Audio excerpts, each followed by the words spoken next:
बच्चों class 9th वाले आपको समझ आ ही गया होगा, थंबनेल तो आपने देख ही लिया होगा कि आज जो हम क्लास करने वाले हैं वो है आपका poem rain on the roof, that means छत में बरसात, छत के ऊपर की बरसात के बारे में, है ना। तो हालांकि हमारा स्कूल जो काफी लंबे समय तक ऑफ हो रहा है, तो मैंने सोचा कि आपका क्लास जो है मैं आगे ले लेता हूं ताकि आपका समय इस तरह करके वेस्ट ना हो और ज़्यादा आप परेशान ना हो और आपका क्लास जो है होती रहे। तो आपका ये जो पोएम है रेन ऑन द रूफ, है ना, रेन ऑन द रूफ, इनमें 3 स्टेंजा है। कितने स्टेंजा है? 3 स्टेंजा। इसमें हम देखेंगे वर्ड मीनिंग्स को देखेंगे और इसके एक्सप्लेनेशन को आज हम लोग क्या करेंगे, देखेंगे। ठीक है, तो सबसे पहला है क्या हमारा रेन ऑन द रूफ। ये इसको पढ़िए, क्या लिखा हुआ आपके स्क्रीन में? Loudly. When the humid shadows hover over all the starry spheres and the melancholy darkness gently weeps in rainy tears, what a bliss to press the pillow of a cottage chamber bed and lie listening to the patter of the soft rain overhead. चलिए ठीक है, तो यहाँ जो आपका first stanza है, इतना मोटा क्यों हो गया ये? एक minute,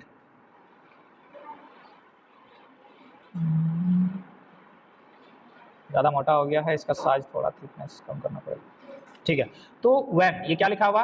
When the humid shadows over all the starry spheres and the melancholy darkness gently weeps in rainy tears, when what a bliss to press the pillow of a cottage chamber bed and lies listening to the patter of the soft rain overhead, है ना। ये क्या है आपका stanza 1 है। तो stanza में जो है क्या आपके पोएट कहना चाहते हैं उसके बारे में है। तो सबसे पहले हम वर्ड मीनिंग को देखेंगे। ह्यूमिड का मतलब क्या होता है? नम। शैडो का मतलब, यहाँ पे शैडो का मतलब परछाई नहीं है, ये ध्यान में रखें। यहाँ शैडो का मतलब क्या है? मेघ है। मेघ मतलब वो काले काले जो बादल हैं, उसे यहाँ पे क्या किया गया है? शैडो को, शैडो के बारे में बोला गया है। होवर का मतलब होता है मंडराना। जब कोई भी चीजें किसी के ऊपर मंडराता है उसे हम बोलते हैं होवर होना। स्टेरी स्पेयर्स क्या होता है? तारेगण होते हैं, दैट मीन्स स्टार्स। क्या होते हैं? स्टेरी स्पेयर्स का मतलब होता है तारा, इतना याद रखना। तब मेलनकॉली का मतलब क्या होता है? उदास। मेलनकॉली मतलब उदास। ब्लिस का मतलब होता है परम सुख। परम सुख मतलब क्या होता है? हाँ, बहुत अच्छा तरीके से आपको मतलब सुख और शांति मिल जाए, है ना। कुछ अगर अपने मुंह में डाल लो, जैसे कि अगर आपको रसगुल्ला काफी ज्यादा पसंद है, डालो तो आहा, इसके बाद तो फिर खेल ही खत्म, है कि नहीं। परम सुख की प्राप्ति हो जाती है रसगुल्ला मुंह में डालने से, है कि नहीं। चेंबर का मतलब क्या होता है? कमरा। कमरा एक्चुअली छोटा कमरा को चेंबर कहा जाता है। छोटा कमरा, उतना भी मीडियम साइज वाला जो कमरा होता है उसे हम चेंबर, हाँ, एक आदमी जिसमें रहता है उसे हम चेंबर कहते हैं। पैटर मतलब पटपट। ये जो हमारा जो आवाज होती है ना रेन की, बारिश की जो टप टप टप टप जो, हाँ, उसे नीचे गिरती उसे पैटर नहीं बोलते हैं। बारिश की आवाज जो होती है ना, उस बारिश की आवाज को ही पैटर बोला जाता है। क्या बोला जाता है? ओवरहेड का मतलब क्या होता है? ऊपर, सर के ऊपर, है ना। सर के ऊपर कुछ भी हो सकता है, छत हो सकता है, तो उसको छत के ऊपर जो कुछ भी हो रहा है इसे हम क्या बोलेंगे? ओवरहेड बोलेंगे। ये क्लियर है? तो आपने पोएम भी पढ़ा, वर्ड मीनिंग भी देख लिया। अब हम इसके एक्सप्लेनेशन को देखेंगे कि आपके जो पोएट है ये कहना क्या चाहते हैं। ये बोल रहे हैं कि poet describe the blissful experience of listening to the patter of the soft raining falling on the roof of the house at night when the clouds cover the sky and full of bright stars and sad darkness everything hides everything and raindrops start falling over on the roof. For the poet it is great pleasure to the lie on his bed in his cottage resting his head on a pillow and listen to the patter of the softly falling raindrops. बड़े मजे की बात है ना। बड़ा मजा क्या है कि जब कभी बरसात होती है उस दौरान क्या होता है, या तो आप जो है बरामदा में बैठ करके बरसात को एकदम देखते रहते हैं, मजा लेते हैं, मंत्रमुग्ध हो जाते हैं। हाँ, विंडो में भी बैठ करके आराम से, या तो फिर आप क्या करते हैं, सबसे मजे की बात जब होती है एकदम सो जाओ आराम से, है ना। इतने अच्छे तरीके से नींद आता है कि कहना ही नहीं, है नहीं कि जिस तरीके से जो नींद आती है बरसात के दिनों में, वो नींद का तो आप बखाने नहीं कर सकते हैं। उसी का परम सुख यहाँ पे उन्होंने क्या किया, दिखाया है, बताया। वो कहते क्या है कि जब वो जो पोएट जो है रेन की आवाज को, जब जो रेन बरसात जो है उसके छत पे पट पट करके आवाज जो करती है, वो आवाज काफी ज्यादा लुभावना और परम सुख उसको क्या करता है, देता है। समझ में आ गया?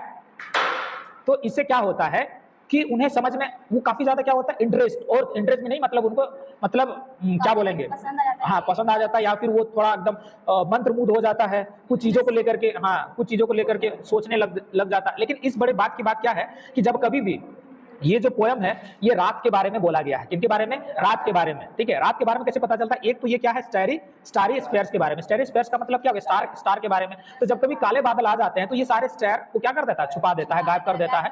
और ये काले बादल को यहाँ पर हमने ह्यूमिड शैडो के नाम से क्या किया है, डिफाइन किया है। अगर पूछा जाए कि पोएम में जो है काले बादल को किस तरीके से डिफाइन किया, कैसे बताया गया, तो यह है ह्यूमिड शैडो के द्वारा क्या किया गया है, डिफाइन किया गया है। क्लियर है आपका? yes, ये चीज समझ में आ गया? तो ये पोएट क्या करते हैं कि जब कभी भी उन्हें ये फीलिंग आता है, जब बरसात होती है और पटर पटर की आवाज उनके छत में सुनाई पड़ती है, तो ये क्या करता है, काफी ज्यादा लुभावना लोभ हो जाते हैं और वो अपने घर के अंदर में वो इतने ज्यादा मतलब क्या खुश हो जाते हैं, मन में खुशी आ जाती है और वो तकिए को पकड़ करके वो क्या करने लग जाते हैं, आराम करने लग जाते हैं। क्या करने लग जाते हैं, आराम करने लग जाते हैं। यहाँ जो लिखा हुआ है, ये जो मैंने यहाँ पे डिफाइन किया हुआ, इनको आप क्या कर सकते हैं, अपने एक्सप्लेनेशन में क्या कर सकते हैं, यूज कर सकते हैं, कोई दिक्कत नहीं है। लेकिन वरना जो मैं आपको बता रहा हूँ वही चीज आप क्या कर सकते हैं, डिफाइन कर सकते हैं। यहाँ पे पोएट क्या कर रहा है, एक्सपीरियंस कर रहा है। ये क्या डिस्क्राइब कर रहा है, अपना एक्सपीरियंस को डिस्क्राइब कर रहा है कि जब उनके छत पे जो बरसात की जो आवाज, बरसात होती है और जो उनकी जो आवाज होती है, उन सारी चीज को सुन करके वो क्या होता है, काफी ज्यादा प्लेजर को फील करता है, लुभा जाता है और काफी ज्यादा प्लेजर फील करता है, जिनकी वजह से वो अपने कमरे में जा करके पिल्लो को पकड़ करके कस करके एकदम आराम से सो जाता है, रेस्ट कर जाता है। और इतना ज्यादा लुभावना है कि आप किसी भी चीज में टेंशन में क्यों ना हो, लेकिन अगर बरसात हो जाए और उसे थोड़ा सा आराम से प्यार से देख ले तो आपको मन को एकदम शांति मिल जाता है ना। समझ में आ गए? चलिए हम लोग देखते हैं हमारा सेकंड स्टैंजा। ये कौन सा स्टैंजा है आपका? Second stanza.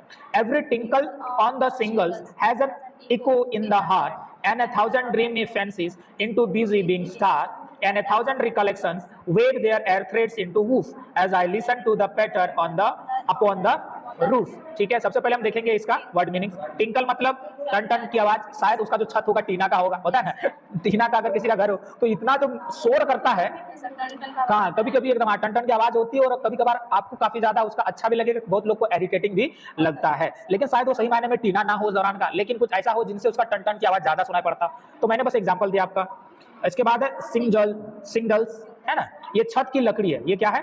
छत की लकड़ी, टाइल्स, छत का जो टाइल्स है, तो अब समझ में आएगा। जो हाँ, उसका जो छत था वो किस प्रकार का था? लकड़ी का टाइल्स था। किसका टाइल्स था? लकड़ी का टाइल्स। तो उसमें जब वो बरसात होती है तो टन टन की क्या करती है? आवाज करती है। और किस तरह ये गूंज जाता है? क्या हो जाता है? गूंज। इको मतलब गूंजना। जैसे कि हम बोलेंगे, पहले सब मूवी सब में देखे हो, मूवी सब देखे हो, जब कोई भी बोलेगा कुछ मतलब तो उसको लंबे समय तक क्या है क्या है क्या है क्या है, हाँ इधर आओ इधर आओ इधर आओ इधर आओ, हाँ तो इसको बोलते हैं इको। क्या बोलते हैं इसको? इको। तो ये क्या हो जाता है? एक ही आवाज गूंज। हाँ, एक ही आवाज को लगता है, ऐसा लगता है कि बहुत सारा व्यक्ति बोलते हुए चला जा रहा है। हाँ, बंद कमरे में काफी ज्यादा इकोज होता है। ठीक है, तो इसको बोलते हैं इको। तो क्या होता है जब भी क्या बोलते हैं, पोएट के घर के ऊपर, छत के ऊपर, लकड़ी का छत के ऊपर बरसात होती है तो टन टन की जो आवाज होती है ये काफी ज्यादा इसकी हार्ट तक इको होकर के आता है। कहने का मतलब वो जो आवाज है इसके दिल को क्या कर जाता है? छू जाता है। किनके दिल को? आपके पोएट के दिल को। And 1000 dreamy fancies into busy being start. अब यहाँ पर फैंसीज क्या है? फैंसीज का मतलब होता है कल्पनाएं। जब बरसात की आवाज जो है, टन टन की आवाज जब इको होते हुए पोएट के दिल में आता है तो उनमें बहुत सारे मतलब सपने आते हैं। बहुत सारे क्या आते हैं? सपने आते हैं। नॉर्मली आप इसे बोल सकते हैं कल्पना। क्या बोल सकते हैं? कल्पनाएं। मतलब कल्पना करने लगता है कि वाह क्या सुंदर है, ये है वो है, ऐसा बहुत सारे कल्पनाएं क्या करने लग जाता है? कल्पनाएं करना शुरू कर देता है। And 1000 recollections wave their air threads into woof as I listen to the patter on the roof upon the roof। अब मैं आपको बता दूं, ये सारा एक्सप्लेनेशन यहीं पर है जो मैं आपको बता रहा हूँ, ये सारा चीज। तो जब पोएट का ये जो पोएट के छत के ऊपर बरसात होने लगती है तो बरसात होने लगती है तो ये टन टन की आवाज जो वो इको करते हुए उसके दिलों को भेद देता है, और भेदने की वजह से ये कई सारे कल्पनाओं में घुस जाता है और बहुत सारे मेमोरीज वो दोबारा क्या करने लगता है? उसके दिमाग में आता है। ठीक है, रिकलेक्शन का मतलब यहाँ जो यूज किया गया रिकलेक्शन, उसका मतलब होता है स्मृतियां। स्मृतियां का मतलब होता है यादें। तो जब ये वो जो आवाज है ना, मतलब हाँ, तो नहीं, उसकी जो आवाज है, बरसात की जो आवाज है, उस आवाज से उनकी जो मेमोरी है, जो यादें हैं, जो भूल गया था, वो वापस से, हाँ, वो वापस से याद करना शुरू कर देता है। हाँ, वो वापस से क्या कर देता है? याद करना शुरू कर देता है। वो दिन को, जो दिन शायद बिताए होंगे, वो सारे दिन को उन्होंने क्या कर रहा था? बिता रहा था। तो सारे यादों के वो एक क्या कर रहा था? यादों का वो क्या कर रहा था? बुनाई करना शुरू कर दिया था। बुनाई करना, सो दैट मींस एक से बढ़कर के एक एक करके उनकी सारी यादें आती ही जा रही थी। इसका मतलब ये है, दैट मींस आपके पोएट जो है जब बरसात की आवाज सुनते हैं तब वो अपने यादों को वापस से ताजा कर लेते हैं। सही बात है, उनको क्या कर लेते हैं? ताजा कर लेते हैं। वो कब कर लेते हैं? जब वो क्या करते हैं, अपने छत के ऊपर जो बरसात की जो आवाज है वो जब सुनते हैं तो वो अपनी सारी यादों को वो ताजा कर लेते हैं। क्या कर लेते हैं? वही चीज यहाँ पे लिखा हुआ है कि पोएट सेज एवरीथिंग, मतलब every tinkling sound of falling raindrop has its echo in his heart. He means to say that his heart is filled with the tinkling music of raindrops that fall upon the tiles of roof overhead. 1000 dreams like ideas become active in his mind and lost in 1000 memories about the past. These recollections wave themselves into waft. All this happens when the poet listens to the music of the raindrops upon the roof. ठीक है, यहाँ पर उन्होंने raindrops को as a music भी बताया। Music ही ऐसा चीज है जो कि आपको किसी भी चीज में मंत्रमुग्ध करके क्या कर सकता है? खींच सकता है और आपको मंत्रमुग्ध कर सकता है। तो वो जो आवाज है ना रेन ड्रॉप्स की, ऐसा लगता है मानो जैसे किसी ने म्यूजिक चला दिया हो और आप उसमें क्या जा रहे हैं, खोते हुए चले जा रहे हैं। और ये जब वो खोते हुए जा रहा है, उस आवाज को सुनता है, उस म्यूजिक को सुनता है, वो बरसात की आवाज जो है, जब म्यूजिक उन्होंने बताया है, तो वो म्यूजिक को जब वो सुनता है तो वो खो जाता है। हाँ, तो वो क्या हो जाता है, खो जाता है। करोड़ों यादों को, हजारों यादों को वो अपने दिमाग में क्या करने लग जाता है, याद करना शुरू कर देता है, रिकॉल करना क्या करने लग कर जाता है, शुरू कर देता है। अब हम देखेंगे थर्ड स्टेंजा में कि आखिर वो किस तरह की यादें वो रिकॉल करना शुरू कर देता है। दैट मीन्स जब बरसात होती है उनके छत में, उसकी जो आवाजें है, जब बरसात की आवाजें उसकी दिल को भेदता है, तो वो किस तरह की मतलब याद को वो याद करता है, या किस तरह की यादें ताजा हो जाती है, वो आपके पैराग्राफ स्टेंजा 3 में दिया गया है। ठीक है, तो ये कहता क्या है कि now in memories come my mother as she used in years agone to regard the darling dreamers, years left them till the dawn. Oh, I felt her fond look on me as I listened to this refrain, which is played upon the singles by the patcher of rains. अब यहाँ पे सबसे पहला line अगर देखोगे तो वहां पे हमें एगोनी वर्ड देखने को मिलेगा। एगोनी का मतलब होता है बीता हुआ, बीता हुआ वक्त जो है, आप एगोनी को मतलब बीत गया वक्त, मतलब ऐसा कुछ सुनहरा वक्त को आप एगोनी, हाँ एगोनी सुना, जो बीत गया सिर्फ उसी को एगोन नहीं बोला जाता है, मतलब ऐसा वक्त जिन्हें आप भुलाने में नामुमकिन है, या फिर ऐसा वक्त जो कि काफी अच्छा था आपके लिए, लेकिन वो वक्त क्या हो गया, बीत गया। वो वक्त क्या हो गया, बीत गया। उस वक्त को डिफाइन करने के लिए एगोन का यूज किया जाता है। रिगार्ड मतलब निहारना, रिगार्ड मतलब निहारना। एर, एर मतलब इससे पहले, इससे पहले। लिस्ट मतलब सुनना, रिफ्रेन मतलब टेक, रिफ्रेन मतलब टेक, ठीक है, टेक, टेक मतलब दोबारा, ठीक है, टेक मतलब दोबारा से आप बोल सकते हैं, दोबारा से। चलिए अब आपको इसे डिफाइन करते हैं। ये कहता क्या है, जब बरसात होती है तो मैं अपने मम्मी की यादों में क्या हो जाता हूँ, खो जाता हूँ, जो कि उसकी मम्मी अब उनके साथ बिल्कुल भी नहीं है। तो वो अपने बचपन की यादों को क्या करने लग जाता है, याद करने लग जाता है कि जब उनकी मम्मी उनके साथ थी। लेकिन जब ये पोएम लिख रहा था आपके पोएट, उस दौरान उसकी मम्मी नहीं है। तो ये क्या कहता है कि जब वो आवाज सुनता है,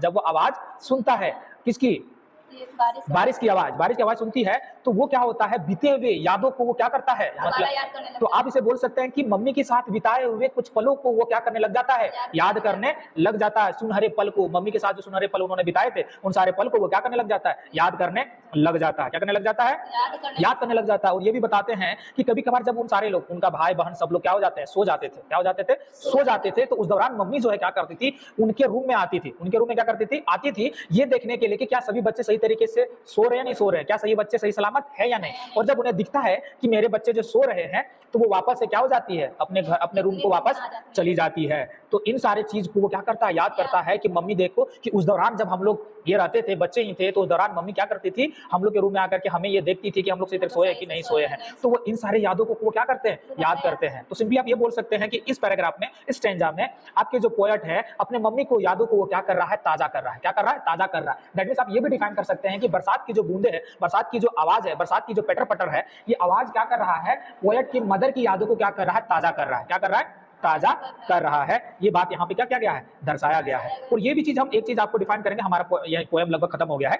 मैं एक चीज यहाँ पे बताना चाहूंगा, यहाँ पे काले बादल को क्या किया गया है, मुसीबत के रूप में क्या किया गया है, दिखाया गया है, दर्शाया गया है। तो हमारे लाइफ में भी कई बार ऐसा होता है कि हम काले बादलों से घिर जाते हैं, काले बादल से क्या हो जाते हैं, घिर जाते हैं। लेकिन जैसे ही बरसात होने लगता है, जिस तरीके से पोएट को एक सुख और शांति प्रदान करता है ये आवाज, बरसात की आवाज, उसी तरह ऐसा लगता है कि ये कभी कभार हमारे काले बादल आए ना आए, आए ना क्यों नहीं आए, इससे कोई फर्क नहीं पड़ता है। कहने का मतलब अगर हमारे लाइफ में किसी भी प्रकार का मुसीबत हो या ना हो, उनका सॉल्यूशन बिल्कुल होता है। उनका सॉल्यूशन क्या होता है, बिल्कुल होता है। कई बार ऐसा होता है कि काले बादल गिर गए तो ऐसा लगता है कि मानो सब कुछ खत्म हो गया। ऐसा कभी भी नहीं होता है। स्टार, काले बादल ने पूरे स्टार को क्या कर दिया, ढक दिया, सारे स्टार को ढक दिया, अंधेरा वापस से छा गया। लेकिन जैसे ही बरसात होता है, यहाँ पे पोएट क्या हो जाता है, अपने पुरानी यादों में खो जाता है, अपने मीठी यादों में क्या हो जाता है, खो जाता है। दैट मीन्स अब जो प्रॉब्लम आपके सामने आता है, वो प्रॉब्लम्स कभी ना कभी खत्म होगा। इसका मतलब ये नहीं कि वो हमेशा रह जाएगा आपके साथ। ठीक है, बरसात जो है, यहाँ जो बरसात की जो बूंदे हैं, उसे यहाँ पे पोएट ने अपने मदर के टीयर के साथ क्या किया है, कंपेयर किया है। वो कहता क्या है कि ये जो बरसात है, मानो ये जब मैं पटर पटर की आवाज सुनता हूँ, कौन बोलता है, पोएट बोलता है कि ये जो मैं पटर पटर की आवाज सुनता हूँ, ऐसा लगता है कि मम्मी जो है ये कह रहा है कि मैं अभी भी आपके साथ हूँ, ऐसा लगता है। इसी वजह से वो मम्मी की पुरानी यादों को, मम्मी के साथ बिताई यादों को वो क्या करता है, याद करता है। तो इस पोएम का मतलब यही था, और हर स्टेंजा को हमने क्या किया, आपको डिफाइन कर दिया है। तो अगर आपको नहीं है, आप क्या बोलते हैं, वीडियो को पॉज कर सकते हैं, पॉज करके आप इसका स्क्रीनशॉट ले सकते हैं, ताकि आप इसका फेयर या फिर इसका एक्सप्लेनेशन को आप क्या कर सकते हैं, लिख सकते हैं। ठीक है, आप वीडियो को पॉज कर लीजिए, स्क्रीनशॉट ले लीजिए, और जब मन हो, जब आपको समय मिले, आप इनका क्या कर लेना है, लिख लेना है, ठीक है। जब आप जाओगे इसे देखोगे तो इस तरीके से आप इनका क्या कर सकते हैं, फैक्ट बना सकते हैं। तो आज आपने रेन ऑन द रूफ के बारे में सीख लिया, है कि नहीं, बरसात जो छत के ऊपर गिर रही थी, क्लियर है। Yes, sir. चलिए मिलेंगे जल्दी ही एक नए वीडियो के साथ, और नए वीडियो में जब हम लोग देखेंगे तो हम लोग नेक्स्ट वीडियो हम लोग पढ़ेंगे किनके बारे में, कौन है नेक्स्ट वीडियो हमारा, कौन सा है नेक्स्ट चैप्टर, इनके बारे में, beautiful mind, that means Einstein के बारे में है शायद, हाँ ब्यूटीफुल माइंड, ठीक है। ठीक है, तो हम लोग मिलेंगे, तब तक के लिए आप जो है पढ़ते रहिए और लिखते रहिए और अपने आचार्य विकास सर के साथ नए नए चीज़ें को सीखते रहो।